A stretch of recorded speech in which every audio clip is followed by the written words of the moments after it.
From Synerger, this is Polaris. I'm Chris McNulty. Today, we're looking again at the world of artificial intelligence. In 2024, most organizations began piloting and testing AI. Will 2025 be a year of wide-scale adoption? What may emerge as we consider and evaluate the impact of AI on the workforce, on organizations, and on the world as a whole? This is Polaris.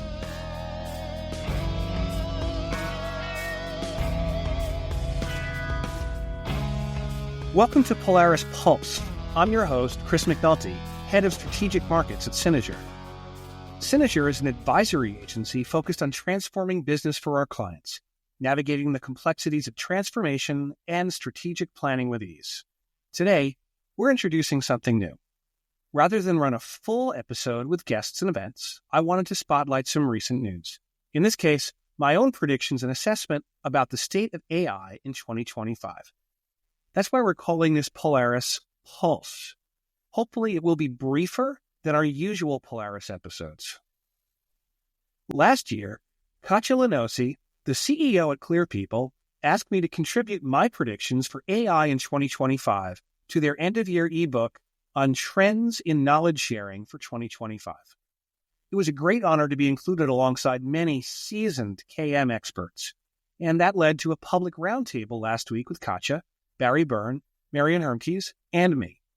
You can find that at a fairly long URL that we'll put into the show notes. I won't read it. I was reflecting on those roundtable discussions, and I realized that I'd shared my predictions with Clear People and on the Synerger blog, but not yet with the Polaris audience.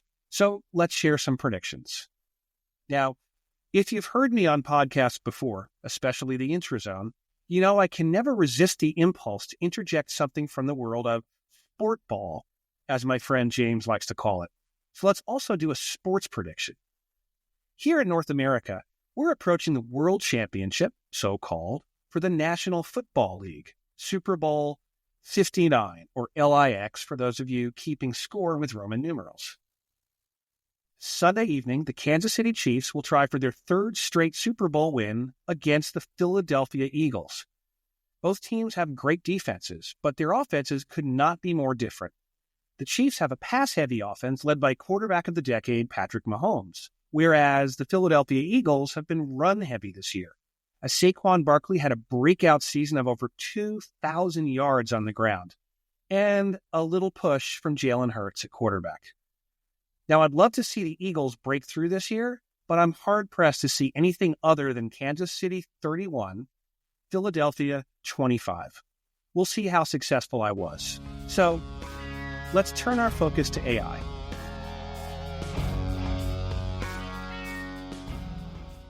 So I won't ask myself to introduce myself. My predictions for AI this year include Omni AI that works across all connected platforms. Skyrocketing energy usage drives a market for sustainable green AI. Third, anxiety about powerful AI agents causes workforce disruptions. And finally, the rise and ongoing rise of personal knowledge chatbots. Now let's look at those in more detail, starting with Omni AI. Over the past 12 to 24 months, every software vendor has added or enhanced their AI chat interfaces for their products. Each can generate answers from their unique knowledge store, which leads to AI proliferation. If I need to prepare for a customer meeting by going into Copilot and then Salesforce and then ServiceNow and then SAP, that's a lot of context switching. Haven't we learned past lessons about those costs? Our own research, based in part on data from the Harvard Business Review, shows that the productivity drain from knowledge worker task switching will reach a staggering $279.5 billion this year. Now, there's a new way emerging to improve both the quality of AI and the return on those investments. Businesses will increasingly demand AI that's developing answers not just on a single data silo, but integrated across multiple sources and multiple chatbots, moving far beyond single source systems like Gemini or Copilot. Let's call that Omni AI. And I know that many folks will point out that those systems increasingly are able to bring some selected information into context. But we're talking about something broader. Omni AI is based on two approaches which are not mutually exclusive. First, content integration. Gen AI chatbots need not be limited to a single source of information. Most organizations have dozens of sources of data.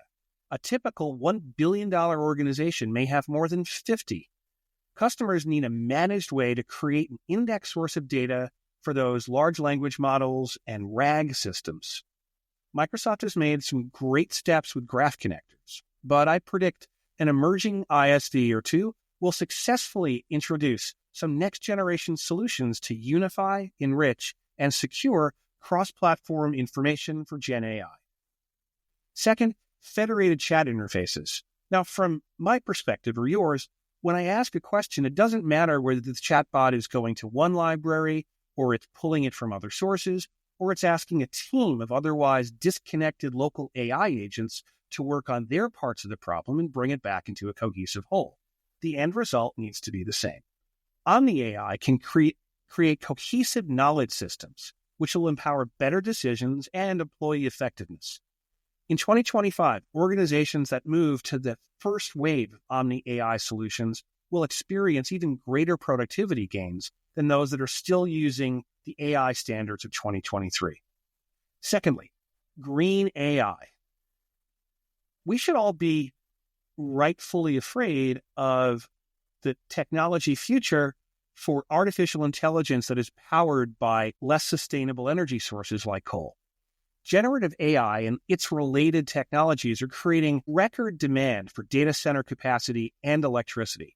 IDC projects that AI data center energy consumption is growing at a compounded annual rate, or CAGR, of 44.7%. Now, those growth rates are also raising awareness of the environmental impacts of skyrocketing electricity generation, especially from fossil fuels. Here in my home state of Washington, we are fortunate to have tremendous access to renewable power in the form of hydropower. However, some predictions are saying we may outstrip even that sustainable capacity over the coming years. So this year, I'm expecting major vendors like Microsoft, Google, and OpenAI to be far more transparent about the energy and carbon dioxide impacts of customer activities. And vendors that are specializing in data and query optimization to reduce that compute power will really do well to position themselves as part of the vanguard of green AI. My third prediction, anxiety and skills-based AI autonomous agents are starting to take hold. We've been hearing about an agentic future. In 2025, you can expect those AI-powered autonomous agents to really bring digital automation into a new realm. Now, these agents will go beyond just managing workflows and robotic process automations. They'll be able to handle much more complex tasks like scanning incoming email for new customer onboarding requests, being able to trigger the processes needed to bring those customers into the organization. They'll be able to look at things like contact management, contract generation, and meeting schedules. Now, recently, EY's Anxiety in Business survey showed that 65% of employees are anxious about AI replacing their jobs. Fear of disruption in 2025 is going to remain much higher than the actual disruption itself. It is far harder to automate complex human interactions than people project. Managing that fear will be essential for organizations looking to reap the benefits of agent-based productivity as they embrace the next wave of AI solutions. And the last thing worth looking at this year is personal knowledge chatbots. If you think about knowledge management, for many organizations, our knowledge maps are personal. When we need something, we try to ask the best expert we know or research with our networks who might be the person to go to. For example, in a hypothetical organization, Sloan might know the most about the Pittsburgh warehouse design since she was the project manager. So everyone asked her for details. Now, personal AI for consumers and business are starting to converge. If you played with the consumer tool, character.ai, you'll see it can impersonate anyone, such as John F. Kennedy or you or me, with a fairly small voice sample. But it doesn't actually know anything about the people it's impersonating. I did some experimentation with it, and it sounds approximately like me, or as my family said, about 85% of what I sound like. It initially told me I was born in San Jose, California, and I corrected it. It was Rockville Center, New York. That I attended the University of Georgia and UC Berkeley, and that I had 3 children, Connor, Keegan, and Ellie. None of that is even close if you know me personally. Now, in 2025, business AI tools like Copilot will make it easier to ground an agent in my unique digital workplace footprint. I've done this with a collection of my personal content, and I'm able to build a chatbot that knows some of the things that I've written about over my years of developing blogs and conference sessions and the like. Increasingly, you'll be able to blend that with other sources such as LinkedIn or even Ancestry.com. So in theory, it will know some of what I know. Now, I tested this by building one of those Copilot agents, as I mentioned. And when I ran that based on documents that included my biography, some of my books, and my resume, it actually did get my education right. It pointed out that I got my master's degree on the East Coast at Boston College. Go Eagles. So in the future, Sloan's chatbot agent might be able to answer frequent questions on her behalf. And the potential there is gigantic. According to AIM research, that global chatbot market was worth $7 billion last year and is growing at nearly 25% annually. However, there will be concerns about ethics and quality, which will slow down that deployment.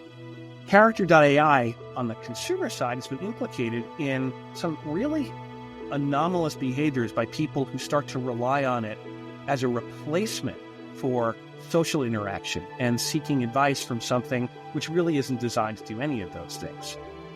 In the business realm, Sloan's chatbot might answer instantly when she's unavailable. But is that correct? There's a huge gap between organic knowledge and digital knowledge.